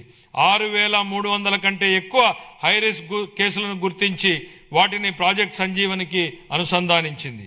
2026-27 సంవత్సరానికి ఆరోగ్య వైద్య మరియు కుటుంబ సంక్షేమ శాఖకు 19,306 కోట్లు కేటాయించాలని నేను ప్రతిపాదిస్తున్నాను. కార్మిక శాఖ కేంద్ర ప్రభుత్వం ప్రవేశపెట్టిన కార్మిక సంస్కరణలకు అనుగుణంగా మా ప్రభుత్వం పాత చట్టాలను సమీకరించి నూతన కార్మిక్ కోడ్స్ ను అమలు చేసింది. కార్మికుల సంక్షేమాన్ని మరింత బలోపేతం చేయడానికి కొత్త ఈఎస్ఐ వైద్య సేవా సదుపాయాలను ప్రారంభిస్తున్నాం. విజయనగరం, గుంటూరు, నెల్లూరు జిల్లాల్లో 100 పడకల ఆసుపత్రులు, కర్నూలు, శ్రీ సిటీ, అచ్యుతాపురం, శ్రీకాకుళం ప్రాంతాల్లో 30 పడకల ఆసుపత్రులు ఏర్పాటు చేయబడుతున్నాయి. తిరుపతి ఈఎస్ఐ ఆసుపత్రిని 50 పడకల నుంచి 100 పడకలకు విస్తరించడం ద్వారా రాయలసీమ ప్రాంతంలో ద్వితీయ శ్రేణి వైద్యుల సేవల అందుబాటు గణనీయంగా మెరుగుపడింది. 26-27 ఆర్థిక సంవత్సరానికి కార్మిక శాఖకు 735 కోట్లను కేటాయించాలని నేను ప్రతిపాదిస్తున్నాను. గృహ నిర్మాణం 2019-24 మధ్యకాలంలో గృహ నిర్మాణ పథకాల కోసం కేటాయించిన 3,300 కోట్లను ఇతర ప్రయోజనాలకు మళ్లించారు. జూన్ 24 నుండి ఆ నిధులను గృహ నిర్మాణానికి వినియోగించి 3 లక్షల ఇళ్ల నిర్మాణాన్ని పూర్తి చేశాం. సుమారు 6 లక్షల లబ్ధిదారులపై ఆర్థిక భారం తగ్గించేందుకు ఎస్సీ, బీసీ వర్గాలకు అదనంగా 50,000, ఎస్టీలకు 75,000, పీవీటీజీలకు ₹1,00,000 ఆర్థిక సహాయం అందిస్తున్నాం. వచ్చే సంవత్సరంలో మరో 6 లక్షల ఇళ్లను పూర్తి చేయాలని లక్ష్యంగా పెట్టుకున్నాం. అలాగే ప్రతి అర్హుడైన కుటుంబానికి PMAY గ్రామీణ పథకం కింద ఇళ్లను మంజూరు చేస్తాం. 26-27 ఆర్థిక సంవత్సరానికి గృహ నిర్మాణ శాఖకు 6,357 కోట్ల రూపాయల కేటాయింపును ప్రతిపాదిస్తున్నాను. ఎనర్జీ ఆధునిక అభివృద్ధికి ఎనర్జీ ప్రాణాధారం. ఎనర్జీ భద్రత అంటే ఆర్థిక భద్రత. వ్యవసాయం, పరిశ్రమలు, సేవా రంగం, విద్య, ఆరోగ్యం ప్రతి రంగం విశ్వసనీయమైన అందుబాటు ధరల్లో ఉన్న విద్యుత్పై ఆధారపడి ఉంటుంది. గత పాలనలో PPAలను అస్తవ్యస్తంగా రద్దు చేయడం వల్ల అధిక ధరల విద్యుత్ కొనుగోలు చేయాల్సి వచ్చింది. ట్రూ అప్ ఛార్జీల రూపంలో ప్రజలపై భారంగా మారింది. మా ప్రభుత్వం సరైన విద్యుత్ కొనుగోలు విధానాలు, స్వీయ ఉత్పత్తి పెంపు ద్వారా ఈ రంగాన్ని స్థిరీకరించింది. ఫలితంగా టారిఫ్ సవరణలు చేసి లబ్ధిని వినియోగదారులకు అందించగలిగాం. ప్రస్తుత సంవత్సరంలో వ్యవసాయ విద్యుత్ సబ్సిడీగా 11,000 కోట్లకు పైగా విడుదల చేసి 22.5 లక్షల మంది రైతులకు లబ్ధి చేకూర్చాం. అలాగే ఆక్వా టారిఫ్ సబ్సిడీగా 890 కోట్ల రూపాయలను విడుదల చేసి 48,500 మంది ఆక్వా వినియోగదారులకు మద్దతిచ్చాం. BPL వృత్తిదారులకు subsidy టారిఫ్లు కొనసాగిస్తున్నాం. సమగ్ర స్వచ్ఛ ఇంధన విధానం కింద 24 నుండి 2.88 లక్షల కోట్ల విలువైన 55 ప్రాజెక్టులను మంజూరు చేశాం. ఇందులో 15.5 గిగావాట్ల సౌరశక్తి, 4.86 వాయుశక్తి, 17.7 గిగావాట్ల పంపుడు స్టోరేజ్ ప్రాజెక్టులను, 1 MMATPA గ్రీన్ హైడ్రోజన్ వంటి ప్రాజెక్టులు ఉన్నాయి. 26-27 ఆర్థిక సంవత్సరానికి గాను ఎనర్జీ శాఖకు 13,934 కోట్ల రూపాయలను కేటాయించాలని ప్రతిపాదిస్తున్నాను. రవాణా, రహదారులు మరియు భవనాలు. గత పాలనలో రహదారుల దుస్థితి కారణంగా ప్రజలు తీవ్ర ఇబ్బందులు పడ్డారు. గుంతలతో నిండిన రహదారులు ప్రమాదాలకు దారితీశాయి. మా ప్రభుత్వం అన్ని వర్గాల రహదారుల మెరుగుదలకు విస్తృతంగా చర్యలు చేపట్టింది.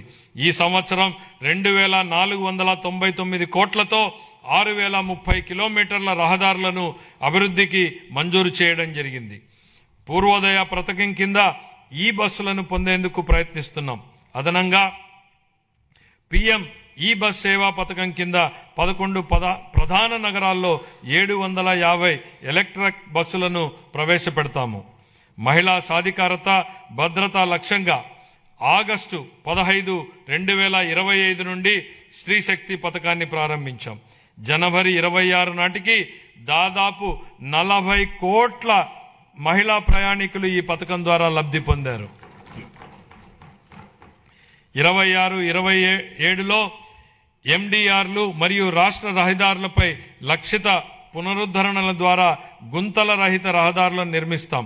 ట్రాఫిక్ నియంత్రణ, భద్రతా ఆడిట్లు, సీసీ కెమెరాలు, రాస్తే సాంకేతిక జోక్యాల ద్వారా రోడ్డు భద్రతను బలోపేతం చేస్తాం. రవాణా రహదారులు మరియు భవనాల శాఖకు 9,856 కోట్ల రూపాయలను కేటాయించాలని ప్రతిపాదిస్తున్నాను. గనులు మరియు భూగర్భ శాఖ గత పాలనలో గనుల రంగం వ్యక్తిగత లాభాల కోసం వినియోగించబడింది. మా ప్రభుత్వం పౌర కేంద్రిత ఖనిజ పాలనకు ప్రాధాన్యత ఇస్తూ జూలై 24లో ఉచిత ఇసుక విధానాన్ని ప్రవేశపెట్టింది. కేవలం ఆపరేషన్ ఖర్చులను మాత్రమే వసూలు చేస్తూ ఇసుకను అందుబాటులో ఉంచింది. ఉచిత ఇసుక విధానం ఉన్నప్పటికీ డిజిటల్ పర్యవేక్షణ, అనుసరణ సంస్కరణల ద్వారా ఈ సంవత్సరం గనుల ఆదాయం 33% వృద్ధిని సాధించింది. యువజనాభివృద్ధి, క్రీడలు, పర్యాటకం మరియు సంస్కృతి ఏపీ పర్యాటక విధానం 24-29 ద్వారా పరిశ్రమ హోదా, మూలధన సబ్సిడీలు, ఎస్జీఎస్టీ రీయింబర్స్మెంట్లు, స్టాంప్ డ్యూటీ మినహాయింపులు, పారదర్శక భూ కేటాయింపులతో ప్రగతిశీల విధానాన్ని అమలు చేస్తున్నాం. ఏపీ భూపర్యాటక భూ కేటాయింపు విధానం 2025 ద్వారా గణనీయంగా ప్రైవేటు భాగస్వామ్యానికి, క్యారవాన్ టూరిజం మరియు హోమ్ స్టేల రంగాలలో ఆకర్షించడమైనది. 117 MOUల ద్వారా 20,088 కోట్ల పెట్టుబడులను ఆకర్షించి 122,637 ఉద్యోగ అవకాశాలు సృష్టించాం. 6,681 కోట్ల విలువైన ప్రాజెక్టులు అమల్లో ఉన్నాయి. రాష్ట్ర విభజన తర్వాత గరిష్టంగా 428 కోట్ల రూపాయల కేంద్ర పర్యాటక గ్రాంట్ లభించింది. సూర్యలంక, అఖండ గోదావరి, గండికోట, సింహాచలం, బొర్రా గుహలు, అహోబిలం, నాగార్జున సాగర్ వంటి ప్రాంతాల్లో మౌలిక సదుపాయాల అభివృద్ధి జరుగుతోంది. రాష్ట్రం 7 ప్రధాన కేంద్రాలు మరియు 25 పైగా థీమాటిక్ సర్క్యూట్లతో కూడిన బహుముఖ పర్యాటక గ్రిడ్ను అభివృద్ధి చేసింది. సంవత్సరానికి 60 పైగా ఉత్సవాల నిర్వహణ ద్వారా సాంస్కృతిక పర్యాటకాన్ని ఉత్తేజపరిచి ఆంధ్రప్రదేశ్ను భారతదేశంలో అభివృద్ధి చెందుతున్న అనుభవాల రాజధానిగా స్థాపిస్తోంది. తిరుపతిని ప్రపంచ స్థాయి పర్యాటక గమ్యస్థానంగా తీర్చిదిద్దేందుకు కేంద్ర ప్రభుత్వంతో సమన్వయంతో చేస్తూ మౌలిక సదుపాయాలను బలోపేతం చేస్తామని మీకు తెలియజేయడానికి సంతోషిస్తున్నాను. ఈ కార్యక్రమంలో భాగంగా ప్రపంచ స్థాయి పర్యాటక వసతులతో పాటు హోటళ్లతో పాటు వినోద ప్రదేశాలు ఏర్పాటు చేయడం జరుగుతుంది. గోదావరి పుష్కరాల సందర్భంగా యాత్రికులకు భద్రతతో కూడిన ఆధ్యాత్మిక అనుభవం కల్పించేందుకు సమగ్ర ఏర్పాట్లు చేస్తున్నాం. దీనికి ప్రారంభంగా 60 కోట్లను కేటాయించాలని ప్రతిపాదిస్తున్నాం. 26-27 ఆర్థిక సంవత్సరానికి గాను యోజనాభివృద్ధి, పర్యాటకం మరియు సంస్కృతి శాఖకు 439 కోట్ల రూపాయల కేటాయింపును ప్రతిపాదిస్తున్నాను.